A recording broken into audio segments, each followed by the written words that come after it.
Welcome to Municipal Affairs Year in Review. Today we're reflecting on a year that has been as challenging as it has been transformative for municipalities across Canada. This past year, our cities, towns, villages, and rural communities have been at the forefront of some of the most pressing issues of our time. From navigating the financial ripple effects of economic uncertainty to embracing innovation in infrastructure and even housing. All the while, local governments have proven that they are more than just the closest to the people. They are the problem solvers, the innovators, and often the ones who make things happen when higher levels of government fall short. And joining me today to look back at 2024 in the province of Newfoundland and Labrador is President of Municipalities Newfoundland and Labrador, Amy Coady. Are you passionate about local governance and municipal issues? Do you believe in the power of community-driven conversations?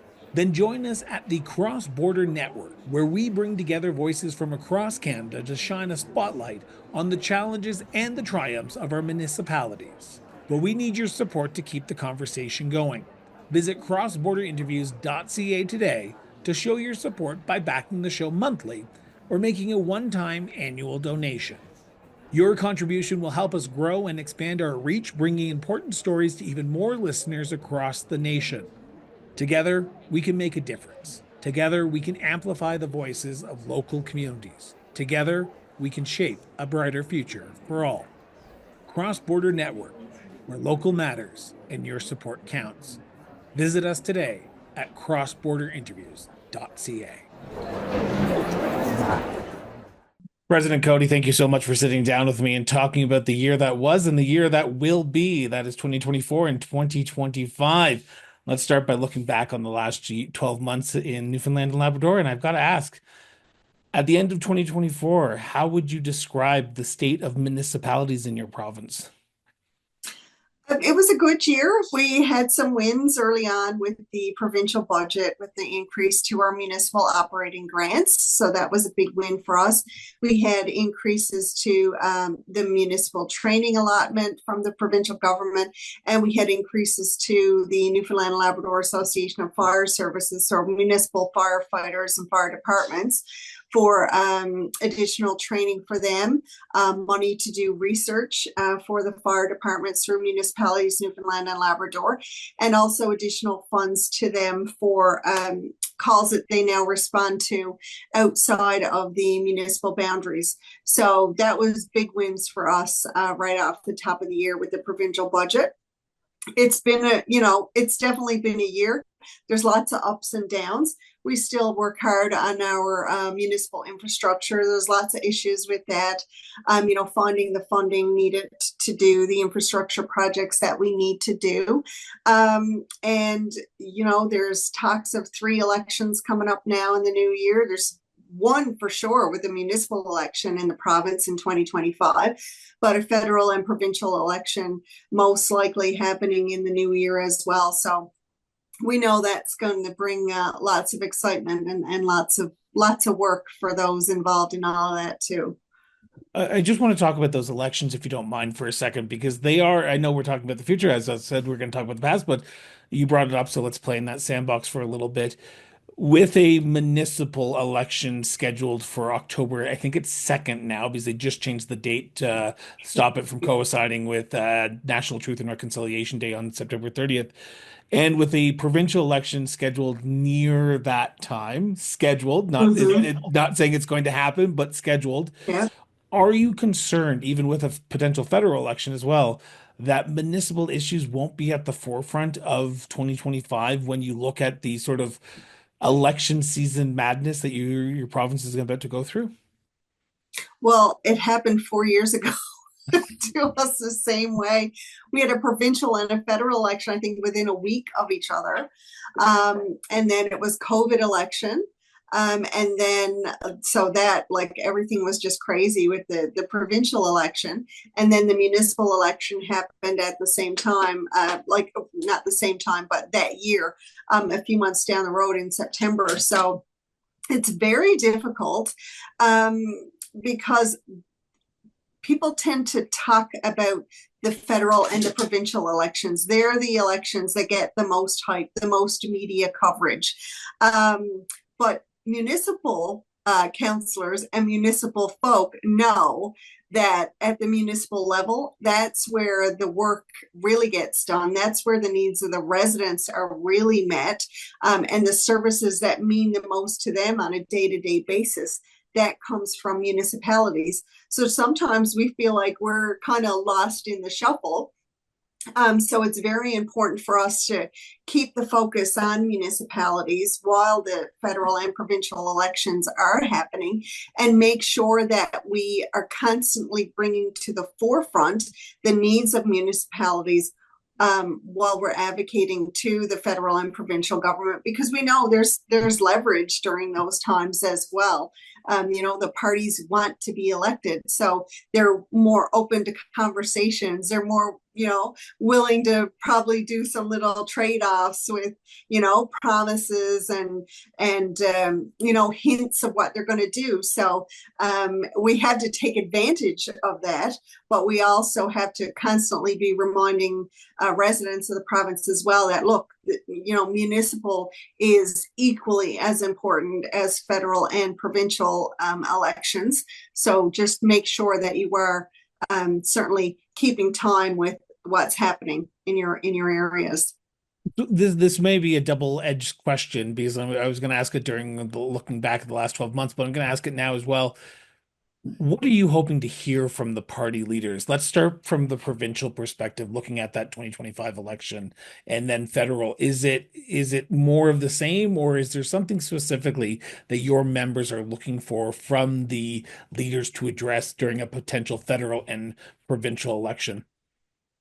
I think, the main thing, and what it has been for years and years, and until there's a massive pot of money released, the issues aren't going to change. So we need a new municipal growth framework. So we are talking, with our federal members, with the Federation of Canadian Municipalities.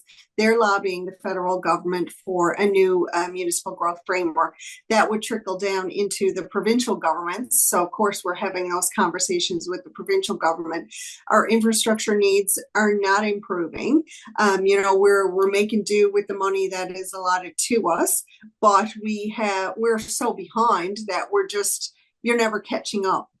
You're never getting ahead. You're just, correcting what needs to be corrected in the moment, and not really, mitigating future problems, because there's no money to do the repairs or the maintenance that needs to be done to make sure your systems last as long as they can possibly last. So infrastructure money is key.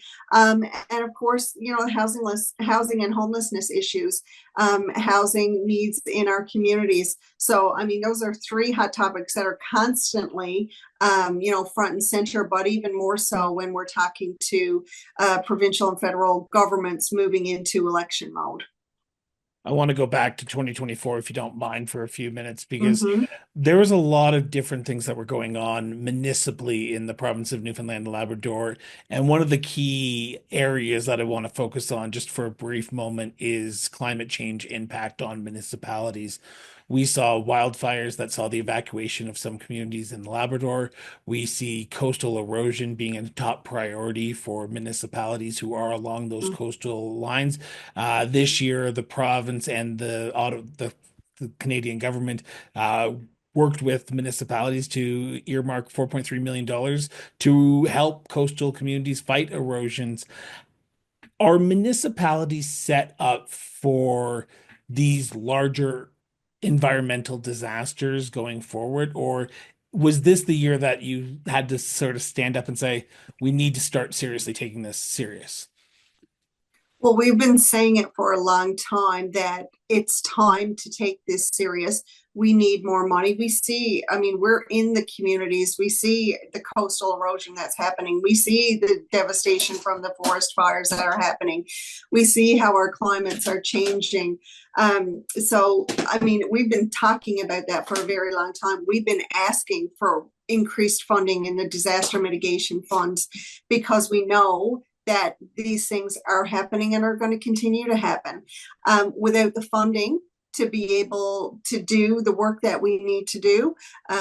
Whether it's securing the shorelines, strengthening wharves, cutting fire breaks in our communities, making sure that evacuation plans are up to date, all of the things that come with dealing with natural disasters, regardless of the disaster.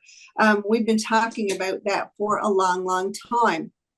When they happen, it's too late. But unfortunately, that tends to be when you have the ear of those who can make the difference and who are holding the purse strings. So you take advantage of those moments, and just hope that moving forward,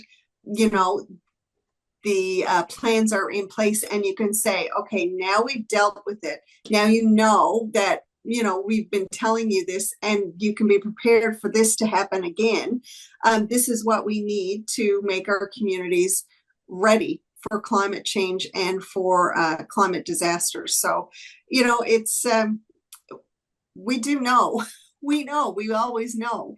It's just, again, it's about getting the ear, and of course, every community is dealing with something different, and there is only so much money, but we need to make sure that we have solid plans in place, and solid proposals in place to present when we're making the case for the monies that we need to make our communities ready. With this new injection of money into this fund and helping municipalities with the coastal erosion, do you get a sense that 2024, the province and the federal government is starting to hear those the raising of concerns that you've had over the last few years? Because this issue did not just pop up in 2024. Mhm. I'm assuming it's not going to go away in 2025, but do you feel like this is a good starting off point to start this more in-depth conversation rather than have it after an emergency? Yeah, I think so. And I think now we have some data and things to back up what we've been saying because we have experienced several types of disasters now. Moving forward, I guess, the issue still remains that when you still have to apply for this funding. So again, making sure you have the data, making sure you have the ability to complete the applications properly, the time to complete the applications, the data to back up what you're looking for. That's still a challenge in a lot of our rural communities, just because we're dealing with communities who, 80% of our membership has less than 1,000 people in their community. They're working with a half-time clerk, part-time clerk. Someone maybe works 1 day a week, 3 days a week, maybe half days all week. It's very difficult for them to run the community and also prepare all of these additional grant applications and funding applications and things as well. So, that still needs to change. We still need access to the money. We still need the fund to increase, but it doesn't matter how big the fund is. If you can't access the money, then the money is really no good to you. So we need to be better prepared and be able to access the money as well as have the money available. One big piece of legislation act that was introduced in 2024, just recently, actually in October, which is going to be implemented on January 1st, 2025, is the Towns and Local Services District Act. Now, from MNL's perspective, what's the issue that the provincial government's trying to solve here? And are you cautiously optimistic that everything is going to be implemented when it takes effect on January 1st? We're always optimistic. we we try to remain optimistic. The new Towns and Local Service District Act is something that MNL has been lobbying the government for a very long time. This replaces the Municipalities Act of 1999. There are a lot of areas in this new act that give our communities the ability to charge fees in different ways to increase revenue generation in our communities. It gives us a little more leeway in some of the things that were very restrictive before, with needing government approvals and just the whole process of trying to do something, that really shouldn't be difficult.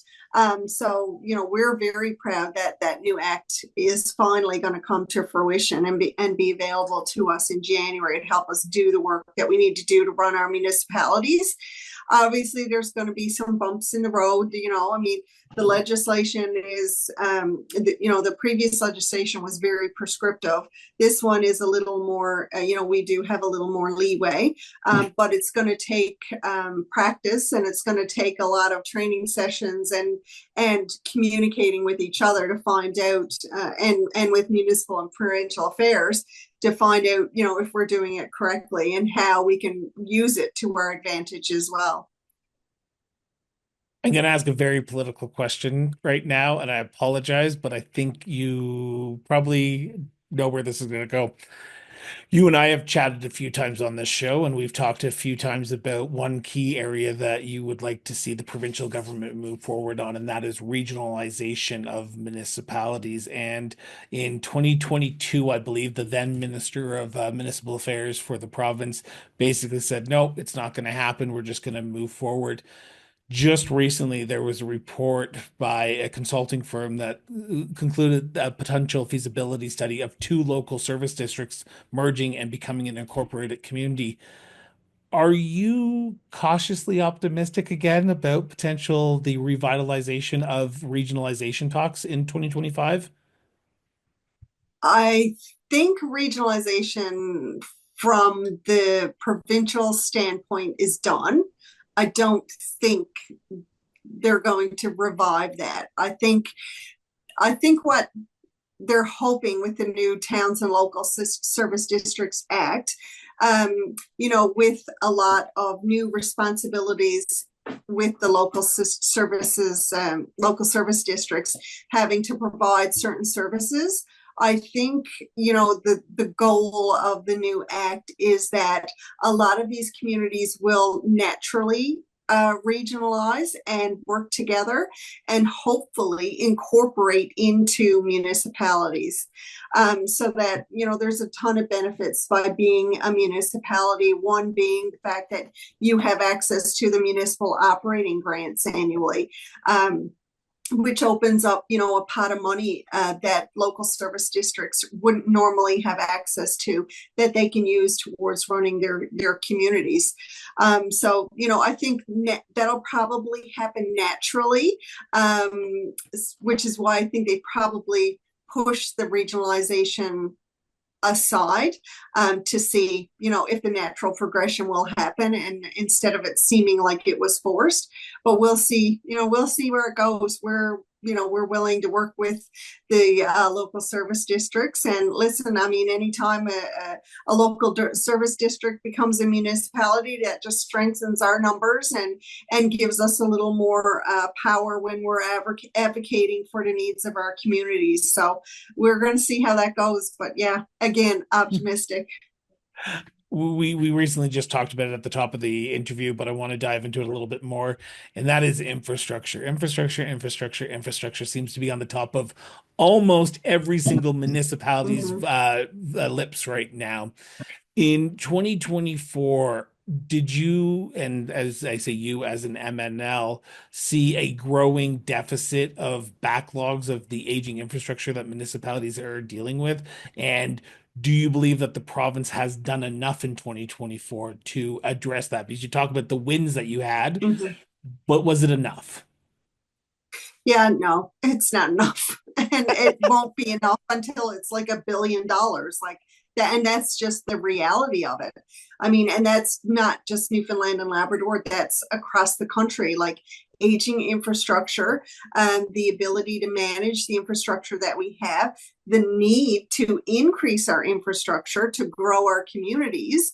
And it's very difficult to increase infrastructure when you have aging infrastructure in your community that also needs to be maintained. So it's almost like a catch 22. You need to grow your community to gain additional revenue to take care of your infrastructure needs.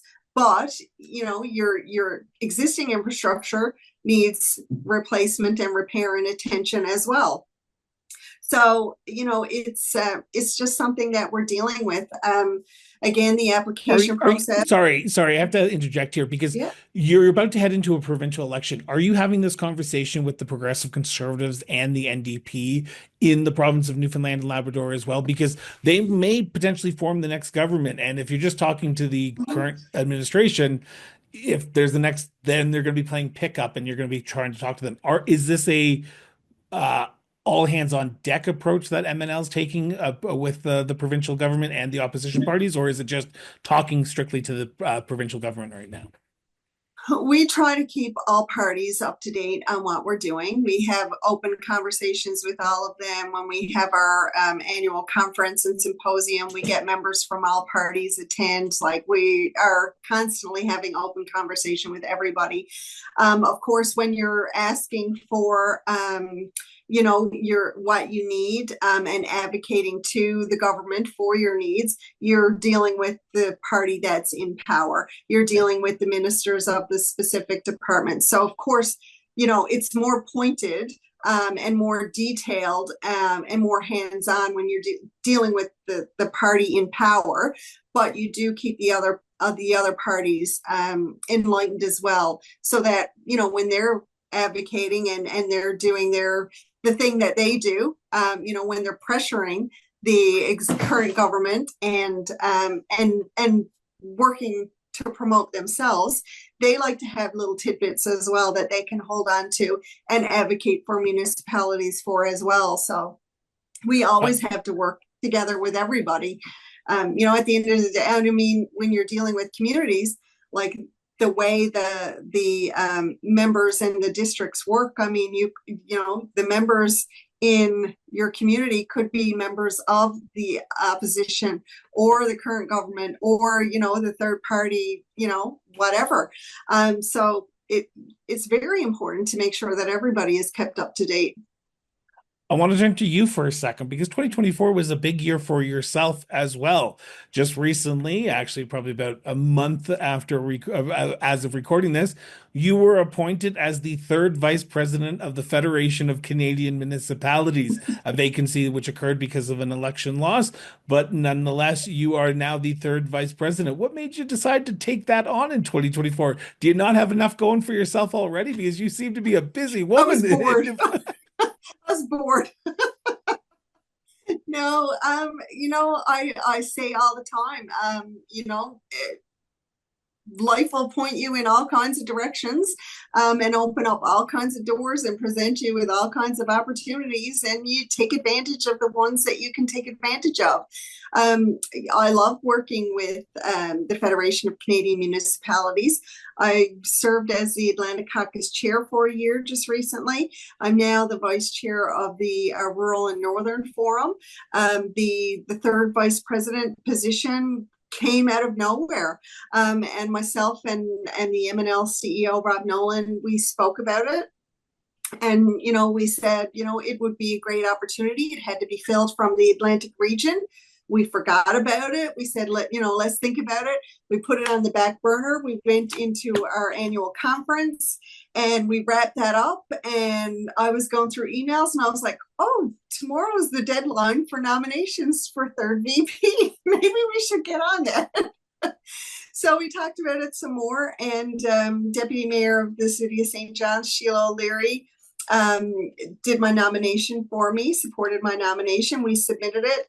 It went to the executive. The executive accepted my nomination, and put it to the board of directors for approval. And now here I sit. So the position is until June. It's just an interim position. We'll see what happens after that. But I'm very happy to be sitting in that position, and it's been really good. Can I ask a very pointed question? Because there's been a lot of talk over the last few months about the role that FCM plays. What do you see FCM playing on the national stage in Canada for municipalities, not just in Newfoundland and Labrador, but across Canada? Mhm. Well, we all have our own respective associations, municipalities, Newfoundland and Labrador, then you have New Brunswick, Nova Scotia, right across the country. And we all advocate for the needs of our own province. But when we talk to FCM and the work that FCM does, I mean, they're representing the whole country. And when we go to our FCM events, it doesn't matter if you're from Grand Falls, Windsor, Newfoundland, and Labrador, or if you're from Calgary, Alberta. The size of your community doesn't matter. Your challenges are the same. Your infrastructure needs are the same. You are still serving the people in your community, whether it's 14,000 or 14 million. Like, it doesn't matter. The needs don't change. They just range in size. And the Federation of Canadian Municipalities does that for us on the federal level. So it gives us access to the federal MPs, the Conservative and the NDP and the Green Party. We always have openings with them, the Bloc Québécois, like always opportunities to work with and make contact with those individuals, the same as we would work with our own provincial representatives. So, and a lot of the times, like, the funding, I mean, you deal with your own province for certain levels of funding, but a lot of the infrastructure funding, housing funding, that comes from the federal government. So if you don't have their ear and you don't have opportunity to meet with those people and talk to them about your needs and your challenges, because again, when it comes to representation, you could be represented by any of those parties. So having the ability to be able to talk and advocate for and just band together as a group. Again, I always say, there's strength in numbers. So FCM certainly adds to those numbers and gives us a very strong voice and gives us a lot of the tools that we need to advocate for our municipalities, regardless of size or location. I appreciate that answer. Turning back to Newfoundland and Labrador for last few minutes, I want to talk about the year that is coming, and that is 2025. Now, I've asked every single president who's come on this show in the last week and a half this exact question, so you're no exception. If I was to hypothetically give you a magic wand and you were able to wave it in 2025 and one issue was able to get solved, what issue would that be for MNL? It would definitely be infrastructure needs. That's really the thing that is holding back a lot of our communities. We need our communities to grow. Right now, you have, residents tend to move into the larger centers, but rural communities in our province are so important. There's so much history and, so much culture in the rural communities, and we need those communities to be sustainable. We need them to grow. We need them to be strong. And it's difficult to attract people into those communities, if they can't increase their infrastructure or, you talk about broadband internet access, for instance, like that's an issue right across the country. And especially in Newfoundland and Labrador, it's difficult for businesses to set up in any community if they don't have reliable internet services so that they can use their Square or their Tap or their Interact payments, however they want to run their business, access to social media, online shopping presence, things like that. That's very difficult to grow communities when you can't provide those basic needs. And then you run the risk of pussycat Hi, ears. Kitty. I'll cut that out. I leave that there. I'm sure there's more than one pussycat walked across someone's screen during an interview. Speaking of the deputy mayor of St. John's, literally in the back of her interview, there was her cat. Exactly. That's right. Exactly. There you go. They're part of our families. They're part of our communities. They all contribute. But just back on track again for a second. When you have people leaving the rural communities and moving into the hubs or the larger communities to have access to healthcare and amenities and grocery shopping and all those needs, there's the strain then on the larger communities as well to upgrade their infrastructure and paving on our roads and recreation facilities and healthcare facilities. And, you're dealing with doctor shortages and healthcare recruitment and retention. Like, all this is falling onto municipalities now. So we need to be strong. We need to work together. I think being able to fix our infrastructure needs would just really open up our whole province to a whole bunch of new opportunities, and would relieve a lot of the stresses on existing councillors and municipal staff members in dealing with the day-to-day issues that come up with aging infrastructure. One looking very last question for you, President Coady, before I let you go. 2025 is going to be a busy year for MNL and for yourself. You have municipal elections, you have potential provincial, federal election, you have advocacy work around the budget that's probably started and is going to continue until the premier tables his budget. You have just work on many different files locally. What's your sense for 2025? We talk about optimism, but uh, um, is there something that gives you hope that municipalities will be better off in 1 year's time? So if I come back to you, we're not talking about optimism, we're talking about Mm-hmm. accomplishments. Yeah, I think from a municipalities, Newfoundland and Labrador perspective, we have a really good working relationship with all our provincial government members. Very open conversations are had with all of them. So moving into the provincial election, this is opportunity. It's opportunity for us to really have our needs and our concerns heard, and have those concerns affect some real change, because everybody wants to get elected. We all know that.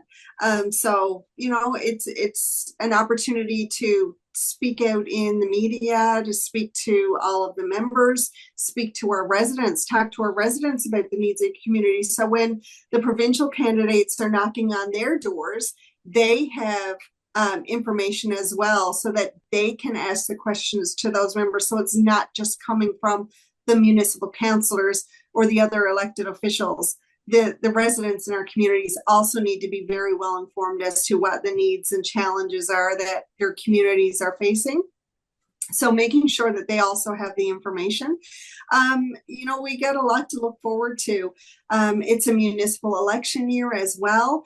It's a great opportunity for us to talk about the great work that municipal councillors do.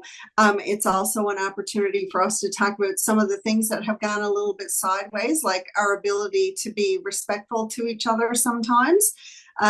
Is that It a big seems like concern? Sorry, I know I it's, should I said that was my last question, but it um, I is a was just huge concern. speaking to Mood, sorry, the new president of the Nova Scotia Federation of Municipalities, and she talked about that issue as well, about the It's concern huge. of decorum.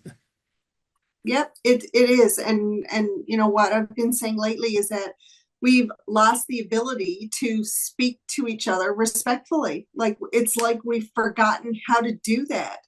And we need to learn that again. We need to understand that if we want people to run to be municipal councillors, then we need to know how to treat each other respectfully and have respectful debate and have conversations around the table, so that we are working towards change for the positive of our communities. When we're just fighting amongst each other, there's no work getting done. The community feels detached from everything that's going on, and it's just not a good situation. So we need to do better at that. We need to promote respectful behavior more. MNL is working with a company now on mental health training and mental health support for municipal councillors, making sure that, because it takes a toll. I mean, even when you're doing great work, it still takes a toll because it's time consuming. And then if you throw in other factors like, discontent around the council table and things like that, or you get your keyboard warriors who are constantly, no matter what you do good, they're constantly in your face and writing mean and rude comments, that takes a toll. So, there's a huge education piece that needs to happen around respectful behavior and mental health supports. And I think that's gonna, I think we're gonna do better in 2025. I think we're going to talk about that more, and certainly shine a light on it more, and start calling people out on those behaviors, because I think once you call it out, then they kind of say, okay, that was probably crossing the line. I shouldn't do that. You would hope, anyway, you hope for the most part that that's what happens. But, the more that we learn to recognize in ourselves that maybe what we're doing is not correct, encouraging others to come forward to work with us, then I think that's the path that we need to go down. I think 2025 can be positive in that respect. President Coady, I want to thank you so much from the bottom of my heart. It's always a pleasure to sit down and talk with you and learn more about what's going on in Newfoundland and Labrador. Hopefully, this won't be the last conversation we have, and we'll look forward to seeing you in 2025. So, thank you so much. Thank you, Chris. You're always such a great advocate for municipalities and such a huge support.